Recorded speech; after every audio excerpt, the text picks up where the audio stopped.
Segnaliamo che al termine della gara dei 100 d'orso avverranno le premiazioni dei 50 farfalla.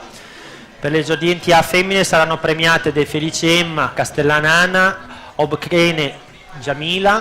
Per gli esordienti A maschi Rossato Cristian, Chiaroni Massimo, Rizzardi Federico.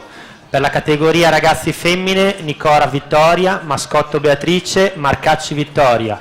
Per la categoria ragazzi maschi Guernier Marco I, Vianello Mattia, Menegaldo Lorenzo.